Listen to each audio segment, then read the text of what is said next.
The morning sun was just breaking through the clouds when Betty Rodriguez stepped off the city bus, clutching her small brown purse tightly against her chest. At 78 years old, she moved slowly but with purpose, her worn sneakers making soft sounds against the concrete sidewalk. The television studio loomed ahead of her, all glass and steel, looking nothing like the cozy community center where she usually spent her Tuesday mornings playing bingo with her friends. Betty had never imagined she would be standing here today. It all started 3 weeks ago, when that young man with the bright smile and expensive suit visited Sunset Gardens, the assisted living facility where she had been living for the past 2 years. He called himself a talent scout for one of those popular daytime television shows that her neighbor Mrs. Patterson watched religiously every afternoon. The whole thing felt like a dream, or maybe one of those stories you read in magazines while waiting at the doctor's office. The young producer had walked into the common room where Betty was sitting at the old upright piano, gently pressing a few keys. She wasn't really playing anything special, just letting her fingers remember the feel of the ivory keys that had once been so familiar to her. "Excuse me, ma'am," the producer had said, his voice filled with enthusiasm that seemed almost too bright for the quiet afternoon. "I couldn't help but notice you playing. Are you a musician?" Betty had laughed softly, the way she always did when people asked about her past. "Oh, I used to play a little bit many years ago. Nothing special, just for fun." That wasn't entirely true, but Betty had learned long ago that some stories were better left buried in the past. The young man didn't need to know about the concert, halls in Vienna, or the standing ovations in Prague, or the way her fingers used to dance across the keys like they were having a conversation with the music itself. Those days felt like they belonged to someone else entirely. The producer's eyes had lit up like Christmas morning. "Would you be interested in appearing on our show? We love featuring people with unique talents, especially those with inspiring stories. It would be a wonderful opportunity to share your gift with millions of viewers." Betty had hesitated. She looked down at her hands, noticing how the arthritis had twisted her fingers slightly, making them look like old tree branches. She hadn't played seriously in over 20 years. Not since her husband Frank had gotten sick and needed her constant care. Even after he passed away 3 years ago, she hadn't found the courage to return to the piano in any meaningful way. "I don't know," she had said quietly. "My hands aren't what they used to be." But the producer was persistent, and something about his enthusiasm reminded her of her grandson Tommy, who was always encouraging her to try new things. "Mrs. Rodriguez, I have a feeling you're being too modest. Our audience would love to meet you. Plus, we'll take care of everything. Transportation, a nice lunch, and a small appearance fee that might help with your expenses here." The mention of money had caught her attention. Living on a fixed income wasn't easy, and even small luxuries, like a new book or a box of her favorite tea, had become careful considerations in her monthly budget. The appearance fee wouldn't change her life, but it might allow her to buy that warm sweater she'd been eyeing in the catalog, or maybe send a little something to Tommy for his upcoming birthday. Now, standing in front of the studio building, Betty wondered if she had made a mistake. The building was enormous, with people rushing in and out wearing headsets and carrying clipboards, all looking very important and busy. She felt small and out of place, like a dandelion that had somehow sprouted in the middle of a perfectly manicured garden. A security guard at the front desk smiled kindly at her and checked her name off a list. "You're here for the morning taping, right? Go ahead and take the elevator to the 3rd floor. Someone will meet you there." The elevator ride felt longer than it probably was. Betty watched the numbers light up one by one, and with each floor, her nervous energy grew. She had performed in front of thousands of people before, but that was a lifetime ago, when she was young and confident and believed that music could change the world. Now she was just an old woman who occasionally played simple melodies on a piano that hadn't been tuned in months. When the elevator doors opened, she was greeted by a young woman with a bright pink clipboard and an even brighter smile. "Mrs. Rodriguez, we're so excited to have you here today. I'm Jessica, one of the production assistants. Let me show you around." Jessica led her through a maze of hallways filled with people who all seemed to know exactly where they were going and what they were supposed to be doing. Betty tried to keep up, but her legs weren't as strong as they used to be, and she found herself slightly out of breath by the time they reached a small room with a few chairs and a mirror surrounded by light bulbs. "This is where you'll wait until it's your turn," Jessica explained, setting down a bottle of water and a small plate of cookies on the table. "The taping starts in about an hour, and you'll probably go on somewhere in the middle of the show. Don't worry about anything. Just be yourself and have fun with it." Betty nodded and settled into one of the chairs, which was surprisingly comfortable. Through the thin walls, she could hear the sounds of the studio coming to life. Voices calling, out instructions, equipment being moved around, and the occasional burst of laughter. It reminded her of the backstage areas in the concert halls where she used to perform, though those had felt more serious, more focused on the art of music rather than entertainment. As she sat there, sipping her water and nibbling on a cookie that tasted like it came from a package, Betty began to have second thoughts. What if she embarrassed herself? What if her fingers froze up in front of all those people? What if she had forgotten more than she remembered? She thought about Frank, and how he used to encourage her to play even when she didn't feel like it. "Music isn't something you lose," he would say, sitting in his favorite chair while she practiced. "It lives in your heart, and your heart never forgets." The door opened and Jessica poked her head in. "5 more minutes, Mrs. Rodriguez. How are you feeling?" "A little nervous," Betty admitted, smoothing down her best dress, the navy blue one, with tiny flowers that she had worn to Tommy's high school graduation. "That's totally normal," Jessica said with a reassuring smile. "Just remember, the audience is really friendly and our host loves meeting interesting people with great stories. You're going to do fantastic." After Jessica left, Betty closed her eyes and tried to calm her racing heart. She thought about the piano waiting for her on that stage and wondered if it would feel like greeting an old friend or meeting a stranger. Either way, she had come this far, and there was no turning back now. The sound of applause from the studio next door told her that the show was about to begin, and somewhere in that mix of excitement and terror, Betty Rodriguez was about to step back into a world she thought she had left behind forever. The studio lights were brighter than Betty had expected, almost blinding as Jessica gently guided her toward the stage entrance. Through the gap in the curtains, she could see the audience. Hundreds of faces all turned toward the stage, chatting and laughing as they waited for the show to continue. The energy in the room was electric, but not in the way she remembered from her concert days. This felt different, more casual, like people were expecting to be entertained rather than moved by art. "Ladies and gentlemen," the host's voice boomed through the studio, "we have a very special guest with us today. Please welcome Betty Rodriguez, a lovely lady from Sunset Gardens who tells us she used to play piano back in the day." The way he said "back in the day" made Betty's stomach flutter with unease. There was something in his tone, a hint of amusement that she couldn't quite place. As she walked onto the stage, her sensible shoes clicking against the polished floor, she heard the host continue his introduction. "Now, folks, Betty here is 78 years young, and she's been living at an assisted living facility for the past couple of years. Isn't that sweet?" The audience made soft awe sounds, the kind you might make when seeing a cute puppy or a small child trying to tie their shoes.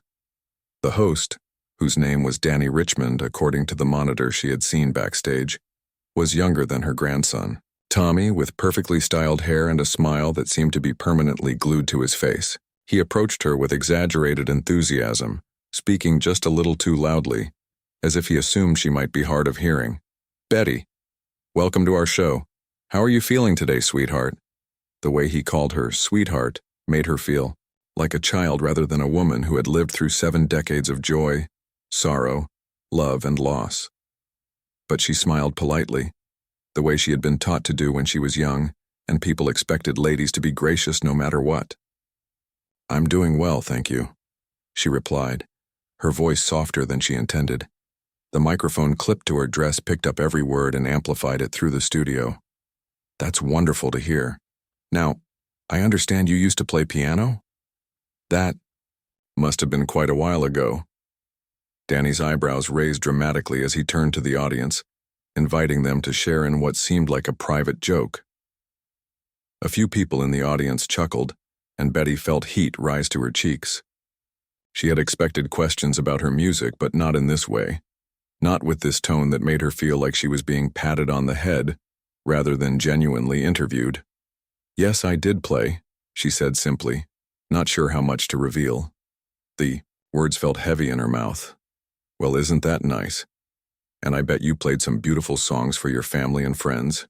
Maybe some Christmas carols or—" Danny paused dramatically. "Twinkle, twinkle, little star?" The audience laughed louder, this time, and Betty realized with a sinking feeling that she wasn't here to share her love of music. She was here to be the entertainment. The sweet old lady who would fumble through a simple tune while people smiled condescendingly and felt good about themselves for being so patient and kind. Behind the grand piano that sat center stage, Betty could see the camera operators positioning themselves to get the best shots. One of them was already focusing on her hands, probably planning to zoom in on her arthritic fingers when she started to play. The thought made her want to hide her, hands behind her back. "So, Betty," Danny continued, his voice taking on an even more patronizing tone, "what song are you going to play for us today? Something nice and simple, I hope?" Betty looked at the piano bench and felt a wave of memories wash over her. She remembered sitting at another bench in another lifetime, when her hands were young and strong and the music flowed through her like water through a stream. She remembered the weight of expectation from audiences who came to hear art, not to laugh at an old woman's attempts to remember melodies from her past. "I was thinking I might play some Chopin," she said quietly, almost to herself. "Chopin?" Danny's voice went up an octave and he turned to the audience with theatrical surprise. "Oh my, we have ourselves a classical music lover here, folks. Chopin, no less." The way he pronounced the composer's name, Chopin, instead of Chopin, told Betty everything she needed to know about his knowledge of classical music. The audience laughed again, louder this time, as if the very idea of this elderly woman attempting to play one of the great masters was the funniest thing they had heard all day. "Well, Betty, that sounds very ambitious. Are you sure you don't? Want to start with something a little easier? Maybe Mary Had a Little Lamb or Happy Birthday?" Danny's suggestion was met with more laughter from the audience. Betty felt something shift inside her chest, a familiar feeling she hadn't experienced in years. It was the same sensation she used to get when music critics would dismiss her because she was young or female or didn't look like their idea of a serious musician. It was the feeling of being underestimated, of having people look at her and see only what they expected to see rather than who she really was. She walked slowly toward the piano bench, her movements deliberate despite the tremor in her hands, that came from nerves rather than age. The piano was beautiful, a glossy black grand that probably cost more than most people made in a year. As she approached it, she could hear Danny continuing his commentary behind her.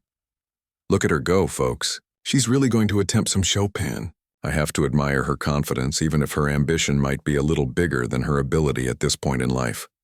The audience was eating it up, their laughter mixing with scattered applause that felt more like encouragement you might give to a child taking their first steps.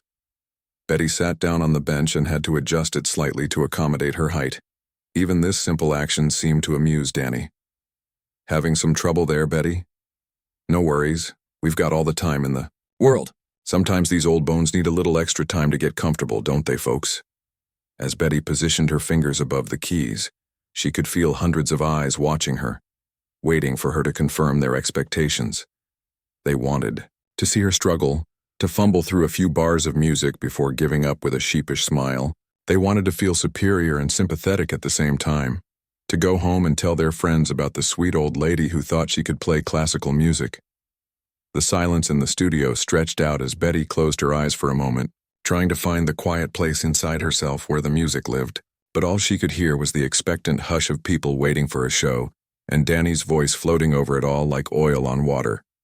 "Take your time, Betty. Remember, it's not about being perfect. We're just here to have fun and appreciate the effort." His words were meant to be encouraging, but they landed like small stones thrown at her dignity. Betty opened her eyes and looked down at the keys, her reflection staring back at her from the polished black surface. For a moment, she saw not the face of a 78-year-old woman in a modest dress, but the ghost of who she used to be, when music was her language and the piano was her voice. The audience was getting restless, their laughter becoming more scattered and uncertain. Some people were starting to whisper among themselves, probably wondering if this was taking too long, if maybe the old lady had forgotten where she was or what she was supposed to do. Danny cleared his throat. "Whenever you're ready, Betty." No pressure at all. But there was pressure. Betty could feel it pressing down on her shoulders like a heavy blanket. The pressure of expectations, of assumptions, of being seen as nothing more than a curiosity. A moment of light entertainment before the show moved on to something more substantial. She placed her fingers on the keys, feeling the familiar cool smoothness beneath her fingertips, and for just a moment, everything else faded away. Betty's fingers touched the keys, and something magical happened. It was as if a door had opened in her heart that had been locked for 20 years. The first notes of Chopin's Ballade No. 1 floated into the studio air, soft and gentle like a whisper, but perfectly clear and true. The laughter in the audience didn't stop immediately. A few people were still chuckling, expecting her to stumble or hit wrong notes. But as the melody continued, something began to change in the room. The giggles became quieter, then stopped altogether. The whispered conversations died away. Even Danny Richmond, who had been preparing another joke, found himself closing his mouth and actually listening. Betty's hands moved across the keys with a grace that seemed impossible. Her arthritic fingers, which had looked so frail and shaky just moments before, now danced with precision and strength. Each note rang out crystal clear, flowing into the next like water over smooth stones. The music wasn't just being played, it was being born, created fresh in that moment by someone who understood every single note like an old friend. As the piece developed, Betty's whole body began to change. Her shoulders, which had been hunched, forward with nervousness, straightened with quiet confidence. Her face, lined with years of worry and loss, became peaceful and focused. The uncertain elderly woman who had shuffled onto the stage was transforming before everyone's eyes into something magnificent.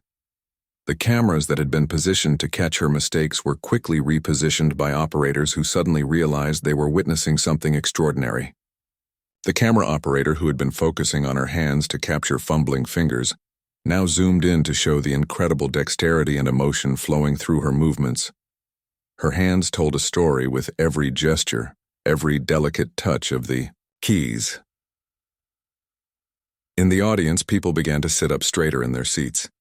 Mrs. Henderson, who had come to the show, taping with her daughter for a fun afternoon out, felt tears starting to form in her eyes. She had studied piano as a child and recognized that what she was hearing wasn't just good. It was professional level, concert hall quality music being performed by this woman they had all been prepared to laugh at. The music built and swelled, and Betty moved through the complex passages of the ballad with stunning skill. Chopin's Ballad No. 1 is not an easy piece. It's filled with technical challenges that would make even experienced pianists nervous. There are rapid runs up and down the keyboard, intricate harmonies and emotional depths that require both technical mastery and artistic understanding. Betty played it all flawlessly, her fingers finding every note exactly where it needed to be. Danny Richmond stood frozen at the side of the stage, his planned jokes forgotten. His mouth hung slightly open as he watched this transformation happening in front of him. He had hosted hundreds of shows, seen thousands of performers, but he had never experienced anything like this.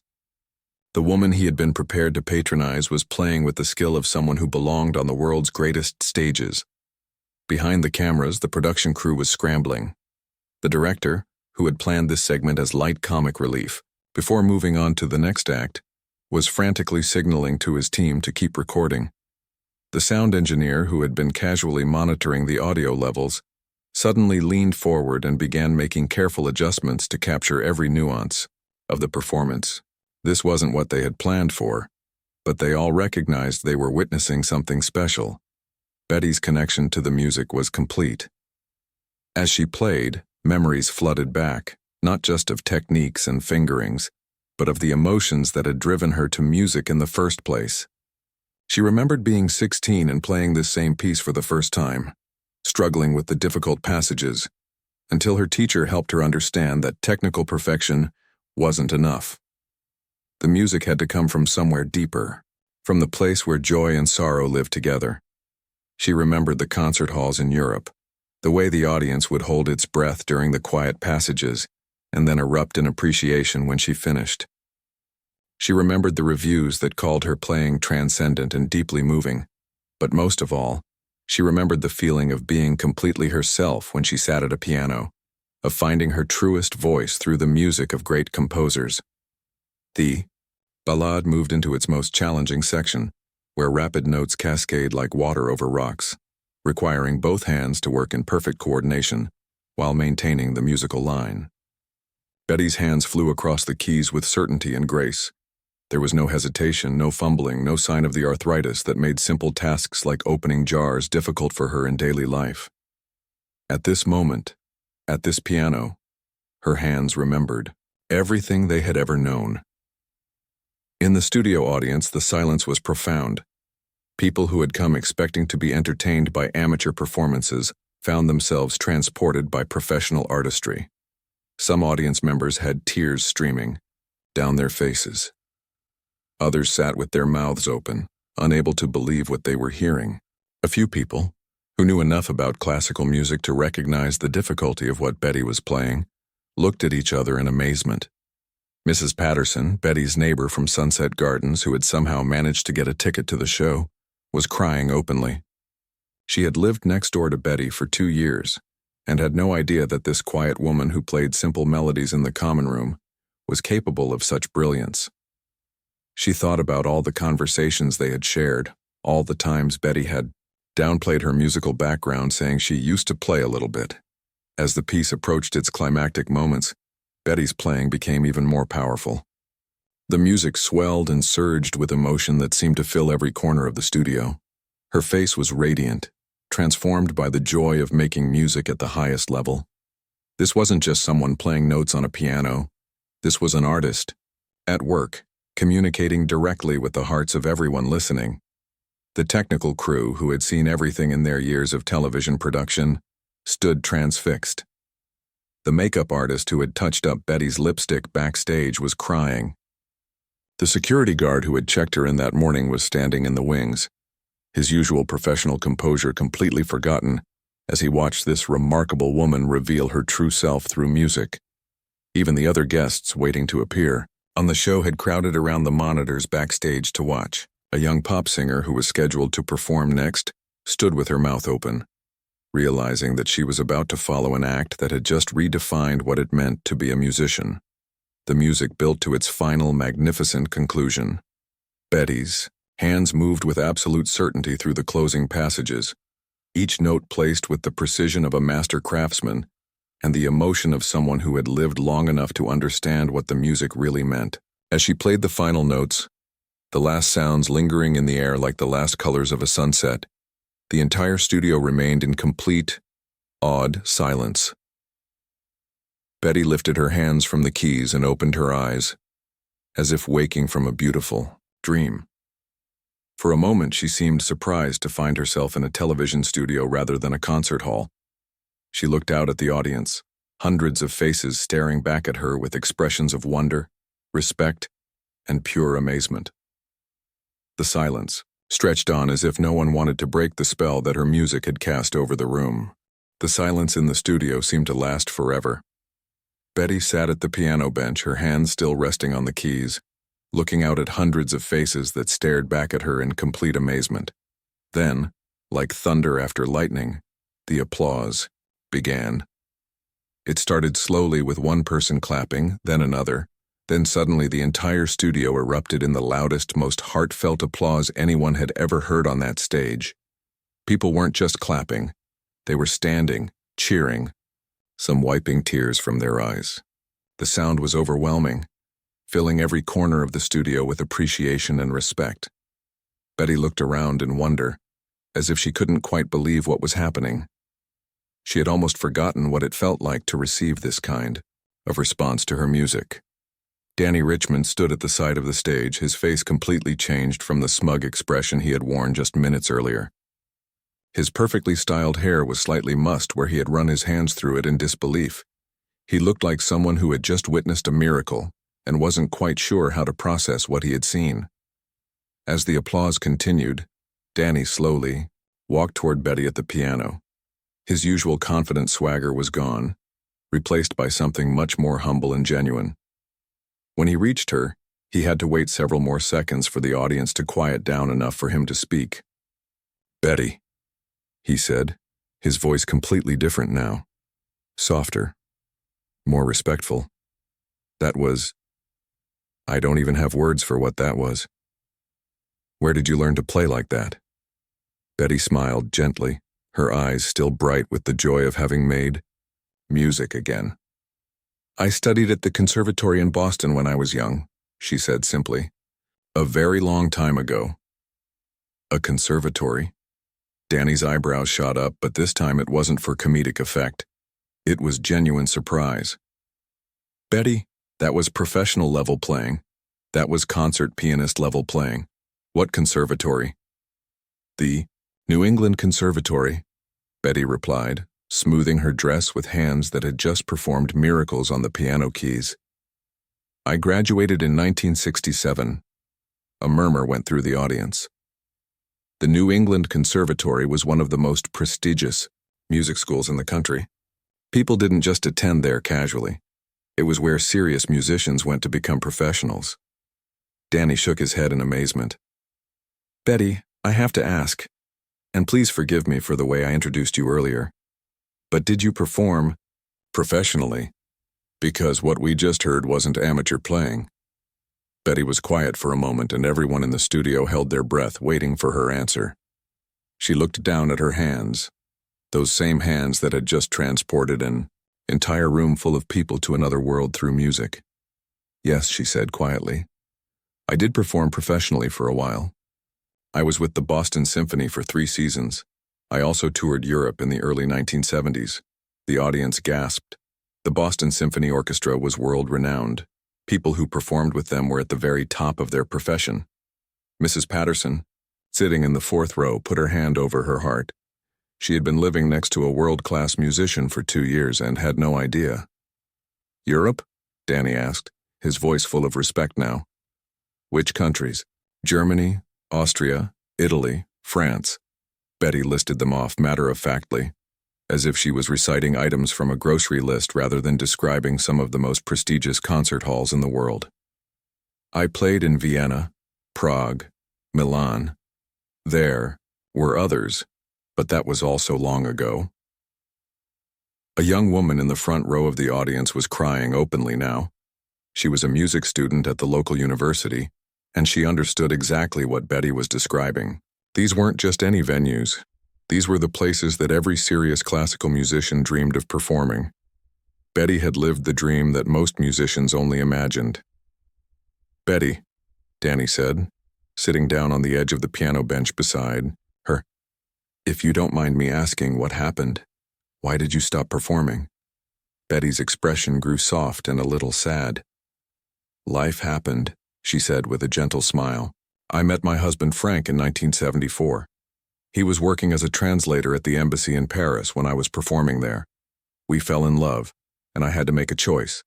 I could keep touring, keep performing, but that would have meant months away from home, away from him." She paused, looking out at the audience who was hanging on her every word. "Frank was diagnosed with multiple sclerosis in 1979. Someone needed to take care of him, and I was his wife. I loved him more than I loved performing, so I came home. I taught piano lessons for a while, played at our church, but mostly I just took care of Frank." The studio was completely silent again, but this time it was the silence of people who understood sacrifice and love. Many people in the audience were older themselves, and they knew what it meant to put family before personal dreams. "How long were you married?" Danny asked gently. 43 years, Betty replied, her voice full of warmth despite the sadness. "Frank passed away 3 years ago. The arthritis in my hands got worse after that, and I thought my playing days were over. I haven't touched a piano seriously since his funeral." An older man in the audience nodded knowingly. His own wife had been gone for 5 years, and he understood how grief could make you forget who you used to be. He found himself thinking about his own abandoned hobbies, the things he had been passionate about before life took over. Danny looked amazed. But Betty, you're playing today. There was no sign of rust, no hesitation. How is that possible after 20 years away from serious music? Betty laughed softly, the same gentle laugh she had given the young producer at Sunset Gardens. Music isn't something you forget, she said. It lives inside you. Frank used to tell me that even when I wasn't playing, he could see the music in the way I moved, the way I listened to things. He said it was like I was always conducting an invisible orchestra. She looked down at her hands again. These old fingers remember more than I thought they did, and I think Frank would have wanted me to play again. He always said I was never more myself than when I was at a piano. The camera operator, who had been filming this entire conversation, found himself wiping his eyes with his free hand. He had been working in television for 15 years, and he had never recorded anything that felt this important, this real. Danny stood up and faced the audience. Ladies and gentlemen, I owe Mrs. Betty Rodriguez an apology. When she walked onto this stage, I saw an elderly woman from an assisted living facility who I thought might play a simple tune for our entertainment. What I should have seen was the accomplished artist, a woman who gave up a brilliant career to care for someone she loved, and someone who just reminded us all what real music sounds like. The applause started again, even louder than before. But this time it felt different. It wasn't just appreciation for a good performance. It was respect for a life lived with purpose, sacrifice, and dignity. It was recognition that the elderly woman they had been prepared to laugh at was actually someone they should have been honored to meet. Betty looked out at the standing ovation and felt something she hadn't experienced in decades. She felt seen, truly seen for who she really was. Not as a sweet old lady or a burden on society, but as an artist, a woman who had loved deeply and sacrificed greatly, and who still had music flowing through her veins. As the applause continued, Betty placed her hands back on the piano keys. The audience slowly quieted, sensing that she had something more to share. Without saying a word, she began to play again, this time a gentle, haunting melody that seemed to contain all the love, loss, and hope of a life fully lived. As Betty began her second piece, the gentle notes of Debussy's Clair de Lune filled the studio like moonlight streaming through a window. If the Chopin had been powerful and dramatic, this was pure poetry. Her fingers moved across the keys with the tenderness of someone stroking a beloved pet, each note soft and perfect. The melody seemed to float in the air, touching everyone's heart in a different way. The audience was completely still, afraid that even breathing too loudly might disturb the magic happening before them. This wasn't just music anymore. It was healing, comfort, and beauty all wrapped together in sound. Many people found themselves thinking about their own loved ones, their own dreams, their own moments of quiet joy. When the last note faded away, the silence that followed was different from before. It was peaceful, like the moment after a prayer. Then the applause came again, but this time people were clapping through tears. Even some of the tough-looking security guards were wiping their eyes. Danny Richmond walked back to Betty, his entire demeanor changed forever. "Betty," he said, his voice thick with emotion, "in 20 years of hosting this show, I have never experienced anything like what just happened here today. You have given us all a gift." The audience erupted in agreement, their cheers and applause echoing through the studio. Someone in the back row shouted, "Bravo," and others picked up the call. For a moment it felt like a concert hall instead of a television studio. As the show wrapped up, word of Betty's performance began to spread beyond the studio walls. The production assistants were already on their phones, telling friends and family about what they had witnessed. Within hours, clips of her performance would be uploaded to social media by audience members who had recorded it on their phones. What happened next was something no one could have predicted. The video of Betty playing Chopin went viral faster than anyone at the television studio had ever seen. By the next morning, it had been shared thousands of times. By the end of the week, millions of people around the world had watched the elderly woman who surprised everyone with her incredible talent. The comments on the video were unlike anything typically seen online. Instead of criticism and jokes, people shared stories about their own grandparents, their own hidden talents, and their own assumptions about older people. A young man from Chicago wrote about how he was going to call his grandmother and ask about her life before she became just a grandma. A woman from London shared how she had judged elderly people in her neighborhood without ever trying to know their stories. But the real magic started happening in the real world. 3 days after the show aired, Betty received a phone call at Sunset Gardens that would change her life. It was Dr. Rodriguez from the Riverside Community Center, asking if she would consider teaching piano to children from low-income families who couldn't afford private lessons. Mrs. Rodriguez, Dr. Rodriguez, said, "After seeing your performance, we believe you could inspire these children in ways that go far beyond just learning piano. Would you be interested?" Betty accepted immediately. The idea of sharing music with young people filled her with more excitement than she had felt in years. When she arrived at the community center for her first day of teaching, she found 12 children waiting for her, their ages ranging from 6 to 16. Their eyes were wide with curiosity and a little bit of awe. They had all seen the video of the piano grandma, who had become famous overnight. The youngest student, a 6-year-old, named Luis, raised his hand. "Miss Betty, are you really famous now?" Betty laughed, the same gentle laugh that had charmed millions of viewers. "I'm just a person who loves music, Luis, and I want to help you love it too." As the weeks passed, Betty's classes became the most popular program at the community center. Children who had never shown interest in music before began staying after school to practice. Parents who had struggled to get their kids to focus on anything found them spending hours at the old upright piano in their apartments, trying to play the simple melodies Betty had taught them. But it wasn't just about the music. Betty had a way of seeing potential in each child that reminded them they were capable of beautiful things. When 8-year-old Maria struggled with a simple scale, Betty would say, "Your fingers are learning to dance, Maria. Every dancer starts with basic steps." When teenager David got frustrated with a difficult piece, Betty would remind him, "I've been practicing for 70 years and I'm still learning. Be patient with yourself." The story of Betty's teaching spread throughout the community. Local newspapers wrote articles about the piano grandma who was changing children's lives. A local music store donated a better piano to the community center. High school students began volunteering to help with the younger children. 6 months after her television appearance, Betty received another unexpected phone call. This time it was from the artistic director of the City Symphony Orchestra.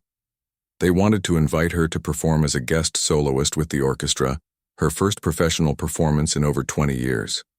"Mrs. Rodriguez," the director said, "your story has inspired so many people. We would be honored to have you perform with us. The concert would be a fundraiser for music education programs throughout the city." Betty accepted, and the concert sold out within hours of tickets going on sale. On the night of the performance, the concert hall was filled, not just with classical music lovers, but with children from her classes, residents from Sunset Gardens, and hundreds of people who had been touched by her story. As Betty walked onto the stage in an elegant black dress that the community center had helped her buy, she saw familiar faces throughout the audience. Mrs. Patterson was in the front row, beaming with pride. Her students from the community center sat together, some of them nervous and excited to see their teacher perform on such a grand stage. Before she began to play, Betty spoke to the audience. "6 months ago, I thought my music was gone forever. I thought I was just an old woman whose best days were behind her. But this community, these children, and all of you have reminded me that it's never too late to find yourself again. Tonight, I play not just for me, but for everyone who has ever felt forgotten or overlooked.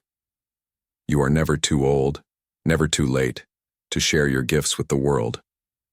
The orchestra began, and Betty's fingers found the keys with the same magic that had stunned the television audience months before. As the music filled the concert hall, many people in the audience thought about their own hidden talents, their own dreams they had set aside, their own reasons to believe in second chances.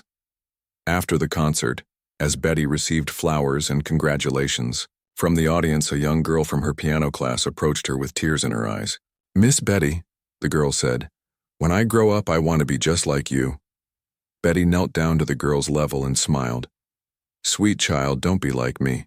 Be like yourself, But remember what music has taught us, that beautiful things can come from the most unexpected places, and it's never too late to let your light shine. As Betty returned to Sunset Gardens that night, her small apartment felt different. It was still the same furniture, the same view from the window, but everything had changed. She was no longer just an elderly resident in an assisted living facility. She was a teacher, a performer, and a reminder to the world that every person carries gifts worth discovering. The next morning, Betty woke up early and walked to the common room where the old upright piano sat waiting. As her fingers touched the keys and music filled the quiet morning air, she knew that Frank would have been proud. She had found her way back to herself, and in doing so had helped others find their way too.